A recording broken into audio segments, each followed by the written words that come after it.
सातारा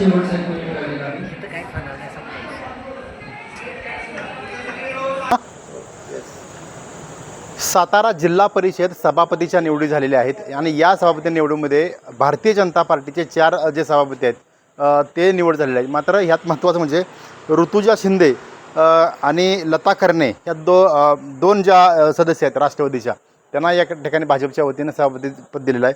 ऋषिकेश धायगुडे हे जे खेड खंडाळा तालुक्यातील सदस्य आहेत त्यांनासुद्धा, याचबरोबर तेजस्विनी कदम पुसिसवळी जिल्हा परिषद गटातून आलेल्या निवडून आहेत, त्यांना सभापतीपद मिळालेलं आहे। या सभापती निवडीमध्ये कराड तालुक्यामध्ये कराड दक्षिण आणि उत्तरला मात्र यावेळी भारतीय जनता पार्टीनं ठेंगा दाखवलेला आहे।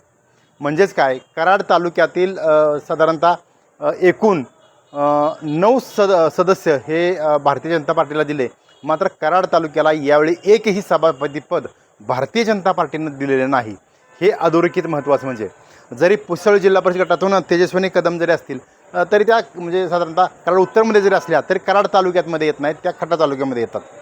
उत्तम विधानसभा मतदारसंघ जरी उत्तर असला तरी महत्त्वाचं म्हणजे काय तर कराड तालुक्यानं जे योगदान दिलं जे भारतीय जनता पार्टीला, ते मात्र भारतीय जनता पार्टी सभापती निवडी, जिल्हा परिषद अध्यक्ष आणि उपाध्यक्ष पदासाठी सुद्धा एकही या ठिकाणी पद हे भारतीय जनता पार्टी देऊ शकलं नाही।